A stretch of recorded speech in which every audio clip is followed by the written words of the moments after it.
من الشیطان الرجیم بسم اللہ الرحمن الرحیم یا ایھا الذین آمنوا کتب علیکم الصیام کما کتب علی الذین من قبلکم لعلکم تتقون۔ روزے کے بارے میں ماہ رمضان المبارک کی آمد ہے اور مسلمان جوش و خروش سے پوری دنیا میں اس رمضان المبارک کے مہینے کا استقبال بھی کرتے ہیں، پھر اس ماہ مقدس کو محترم اور معظم بھی سمجھتے ہیں۔ اس ماہ مبارک میں چونکہ اللہ کی رحمتیں چھم چھم برس رہی ہوتی ہیں تو مسلمان اس ماہ مقدس میں اپنی مغفرت کی دعائیں بھی کرتے ہیں۔ روزے کا جو مقصد اللہ تبارک و تعالی نے قرآن مجید فرقان حمید کی سورہ بقرہ میں ارشاد فرمایا وہ یہی ہے۔ تو یہ فرمایا کہ روزہ یہ پرانی عبادت ہے، پہلی امتوں میں بھی یہ عبادت موجود تھی۔ حضرت سیدنا آدم علیہ نبینا علیہ السلام سے لے کر آخری نبی آقا انعامدار صلی اللہ علیہ وسلم تک، آپ کی امت تک جو ہے یہ روزہ پہلی امتوں میں بھی فرض تھا، گرچہ ان کے ٹائم میں، وقت میں یا دنوں میں، مہینوں میں کچھ فرق ضرور تھا، لیکن ہمارے لیے بھی پورا مہینہ روزہ رکھنا جو ہے وہ فرض ہے۔ لیکن سمجھنے کی جو بات ہے وہ یہ ہے کہ اس ماہ مقدس کے بارے میں، رمضان المبارک اور روزوں کے بارے میں اللہ تبارک و تعالی نے فرمایا کہ ایمان والوں پہ روزے ہم نے فرض کیے ہیں تاکہ متقی بن جائیں، تاکہ تم متقی بن جاؤ، پرہیزگار بن جاؤ۔ روزے کا لب لباب یا مقصد یہ ہے، یا سمجھنے کے لیے ہم یوں کہہ سکتے ہیں کہ 11 مہینے جب ہم گناہوں کی دلدل میں، گناہوں کے کیچڑ میں گزارتے ہیں تو شاید اللہ تبارک و تعالی نے ہمارے گناہوں کی بخشش کا ایک ذریعہ یہ بھی رکھا ہے کہ 11 مہینوں کے بعد ایک مہینہ یہ آتا ہے اور اس میں ہم عبادت کرتے ہیں، اور باقی مہینوں کی بنسبت اس ماہ مقدس میں عبادت اور ریاضت میں زیادہ ہم ٹائم دیتے ہیں، وقت دیتے ہیں۔ تو ہو سکتا ہے کہ وہ 11 مہینوں کا جو ہمارے گناہوں کا بوجھ ہے وہ اس ماہ مقدس میں اللہ تبارک و تعالی کی طرف سے ہلکا ہو جاتا ہے، اور پھر یہ اگلے 11 مہینوں کے لیے یوں سمجھ لیں کہ ہمیں تیار بھی کیا جاتا ہے کہ اس ماہ مقدس میں جب ہم نمازیں اپنی پوری کریں گے، قرآن مجید کی تلاوت کریں گے اور دیگر ذکر اذکار میں جب ہم وقت گزاریں گے،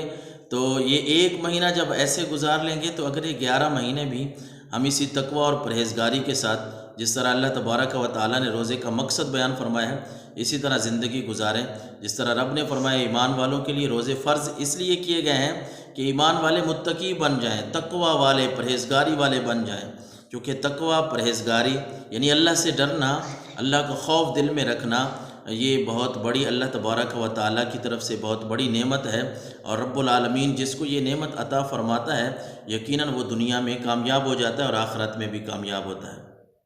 اور روزے کے بارے میں اللہ کے نبی صلی اللہ علیہ وسلم نے ہمیں جو تربیت فرمائی ہے وہ آپ علیہ السلام کی حدیث مبارکہ ہے، بخاری شریف کی 1894 نمبر پہ، جس کا خلاصہ کچھ یہ بنتا ہے کہ اللہ کے نبی نے ایک تو فرمایا کہ روزہ ڈھال ہے، روزہ ڈھال ہے۔ جس طرح ڈھال جنگوں میں اپنی جان کو بچانے کے لیے استعمال ہوتی ہے، اسی طرح روزہ جب ہو تو پھر انسان گناہوں سے بھی بچا رہے، یہ ڈھال کے طور پہ ہے۔ اور دوسری بات اس حدیث مبارکہ میں خلاصے کے طور پہ عرض کروں کہ اللہ کے نبی صلی اللہ علیہ وسلم نے فرمایا جب روزہ ہو نا تو پھر کوئی فحش بات نہیں کرنی چاہیے، کوئی بیہودہ فضول بات نہیں کرنی چاہیے۔ ویسے بھی ہم مسلمان ہیں، فضول باتیں، بیہودہ باتیں ہمارے لیے مناسب نہیں، ہمیں زیب نہیں دیتی، لیکن جب ہم روزہ رکھ لیتے ہیں تو پھر اللہ کے نبی صلی اللہ علیہ وسلم نے فرمایا کہ روزے کی حالت میں پھر فضول گفتگو نہ کرو، فضول بحث نہ کرو، فضول باتیں نہ کرو اور جہالت والی باتیں نہ کرو۔ جب روزہ رکھ لیا ہے، بلکہ حدیث مبارکہ کا مفہوم ہے نا کہ اللہ کے نبی صلی اللہ علیہ وسلم نے فرمایا جو بندہ روزہ رکھے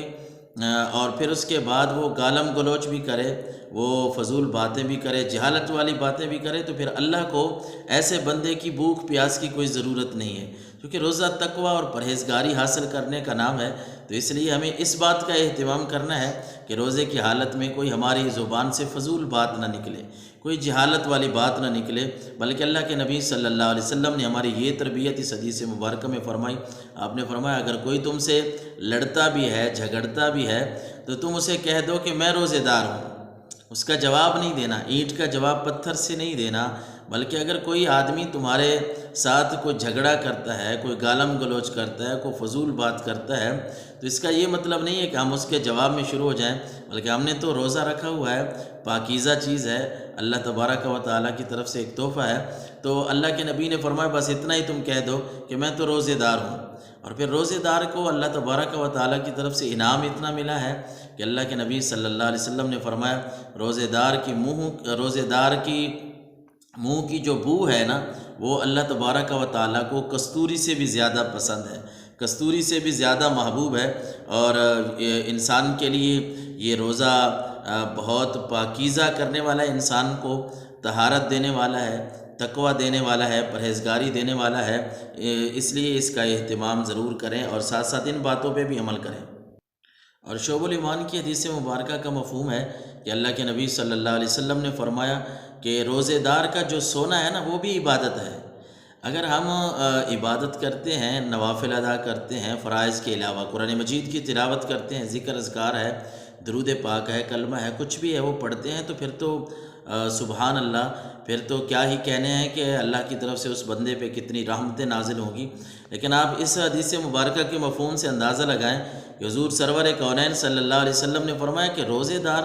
اگر وہ سو بھی رہا ہے نا، اس کا سونا بھی عبادت ہے، اور روزے دار اگر خاموش بھی بیٹھا ہے پھر بھی اس کے کھاتے میں تسبیح لکھی جا رہی ہے، یہ اللہ کی تسبیح کر رہا ہے۔ اور اللہ کے نبی نے فرمایا روزے دار کی دعا قبول ہوتی ہے، اس کا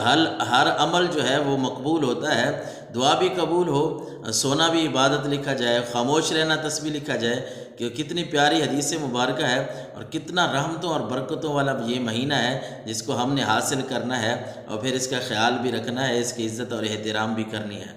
اور روزے کا دنیاوی فائدہ بھی ہے۔ بعض دفعہ یہ ہوتا ہے کہ ہم یہ سمجھتے ہیں کہ یہ چیز ہمارے لیے ناپسند ہے، جس طرح قرآن مجید میں آیت مبارکہ کا مفہوم بھی ہے، یا ایھا الذین آمنوا کتب علیکم القتال وهو کرہ لکم۔ اللہ نے قرآن مجید فرقان حمید میں فرمایا کہ بعض دفعہ یہ ہوتا ہے کہ تمہیں ایک چیز ناپسند ہوتی ہے لیکن وہ تمہارے لیے بہتر ہوتی ہے، بعض دفعہ یہ ہوتا ہے کہ اس کا الٹ ہوتا ہے، ایک چیز تمہیں پسند ہے لیکن وہ تمہارے لیے بہتر نہیں ہے، اس کو اللہ ہی جانتا ہے۔ ظاہری طور پہ تو یہ ہوتا ہے کہ روزہ جو ہے وہ ہمارے لیے مشکل ہے، جس طرح اللہ کے نبی صلی اللہ علیہ وسلم نے فرمایا نا کہ تم جہاد کرو، غزوہ کرو، جہاد کرو، حدیث مبارکہ کا مفہوم ہے کہ تم جہاد کرو تو تمہیں غنیمت ملے گی، اور روزہ رکھو تو تم صحت پاؤ گے۔ روزہ رکھنے سے انسان کو صحت حاصل ہوتی ہے، اور اگر آپ نے فرمایا اور اگر ہجرت کرو تو اللہ تمہیں مالدار کر دے گا، تمہارے رزق میں برکت عطا فرما دے گا۔ یعنی یہ نظر آنے میں شاید مشکل لگتا ہے، لیکن صبر کے ساتھ روزے کو گزارنا اور صبر کے ساتھ سارا دن گزارنا، کوئی شکوہ شکایت نہ ہو، کسی کے ساتھ کوئی گالم گلوچ، کوئی ایسی فضول بات نہ ہو، تو ایسے روزے کا ثواب جو ہے وہ بہت زیادہ ہے، اور اللہ کے ہاں ایسے روزے کی بڑی اہمیت ہے۔ مسند احمد شریف کی حدیث مبارکہ ہے 591 نمبر پہ،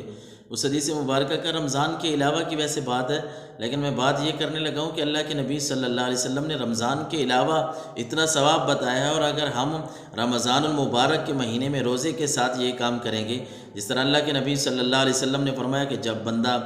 وضو کرتا ہے، کامل وضو کرنے کے بعد وہ مسجد میں آتا ہے تو ہر قدم کے بدلے اللہ تبارک و تعالیٰ اس کو 10 نیکیاں عطا فرماتا ہے۔ اور پھر حضور علیہ الصلوۃ والسلام کی حدیث مبارکہ ہے، اسی حدیث میں آپ نے فرمایا کہ جب بندہ وہ نماز پڑھ لیتا ہے نا، نماز کے بعد وہ بیٹھ جاتا ہے، ذکر اذکار کرتا ہے، تو جب تک وہ گھر نہیں جاتا، لوٹتا نہیں ہے، تو اللہ تبارک و تعالیٰ اس کو روزے دار جتنا ثواب عطا فرماتا ہے۔ تو آپ اندازہ لگائیں کہ بندہ مومن روزے کے ساتھ ہو، اللہ کے گھر بیٹھا ہو، اور پھر ذکر اذکار بھی کر رہا ہو، تو اس کو اللہ تعالیٰ کتنا ثواب عطا فرمائے گا۔ اور تاجدار کائنات صلی اللہ علیہ وسلم نے جو خطبہ ارشاد فرمایا رمضان المبارک سے ایک دن پہلے صحابہ کرام میں کو، تو اس خطبہ میں آپ نے بڑے خوبصورت الفاظ جو ہے وہ استعمال فرمائے، جس طرح شہر عظیم المبارک ان کے ہیں کہ یہ عظمت والا مہینہ ہے، برکت والا مہینہ ہے، اور اس ماہ مقدس کو اللہ کے نبی صلی اللہ علیہ وسلم نے شہر المواسات بھی فرمایا، ہمدردی کا مہینہ ہے۔ جن کو اللہ تبارک و تعالیٰ نے توفیق بخشی ہے، عمرا لوگوں میں آتے ہیں، جن کو اللہ نے رزق کی فراوانی دی ہے، یہ شہر المواسات بھی ہے، ہمدردی کا بھی ہے، بلکہ حدیث مبارکہ میں بھی اللہ کے نبی صلی اللہ علیہ وسلم نے فرمایا کہ رمضان المبارک کے مہینے میں رزق جو ہے مومن کا رزق بڑھ جاتا ہے۔ تو ہم مواسات کا مہینہ ہے، ہمدردی کا، ایک دوسرے کا بھی خیال رکھیں۔ ہمارے پڑوسی، ویسے بھی پڑوسی کے حقوق بہت زیادہ ہیں، اللہ کے نبی صلی اللہ علیہ وسلم نے پڑوسی کے حقوق بہت زیادہ بیان فرمائے ہیں۔ اپنا محلہ ہے، رشتہ دار ہیں، ان لوگوں کا بھی ضرور خیال رکھیں جن کی اتنی طاقت نہیں ہے۔ وہ روزے اگر رکھ رہے ہیں تو مواسات، جس طرح حضور نے فرمایا شہر المواسات ہے، ہمدردی کا مہینہ ہے، تو ہم بھی لوگوں کے ساتھ ہمدردی کے ساتھ پیش آئیں۔ اور آپ نے اس کو شہر الصبر بھی فرمایا ہے کہ یہ صبر والا مہینہ ہے، اور صبر کی جزا جو آپ صلی اللہ علیہ وسلم نے بیان فرمائی ہے، وہ آپ نے فرمایا صبر کی جو جزا ہے، صبر کا جو بدلہ ہے وہ جنت ہی ہے۔ اور اس ماہ مقدس میں شیاطین کو جکڑ دیا جاتا ہے، اور ساتھ ساتھ مسلمانوں کے لیے جنت کے دروازے کھول دیے جاتے ہیں۔ غرض ہے کہ یعنی یہ مہینہ ہمیں ایک اللہ تبارک و تعالیٰ کی طرف سے ہم کہہ سکتے ہیں کہ ایک تحفہ ہے۔ جس طرح میں نے عرض کیا کہ گناہوں کے جو بھار ہے گناہوں کا ہمارے اوپر بہت زیادہ ہے، اس بھار کو ہم اٹھا نہیں سکتے، تو اس گناہ کو ختم کرنے کا ایک ذریعہ اللہ نے یہ ماہ مقدس بھی رکھا ہے کہ اس ماہ مقدس میں جب ہم رمضان المبارک کے مہینے میں روزے رکھتے ہیں، قرآن کی تلاوت کرتے ہیں، غرض ہے کہ جتنے بھی نیک کام کرتے ہیں ان کا ثواب بھی بڑھا دیا جاتا ہے، اور پھر انسان کی بخشش کا ذریعہ اور بہانہ بھی بن جاتا ہے۔ اللہ تعالی ہم سب کو عمل کی توفیق عطا فرمائے۔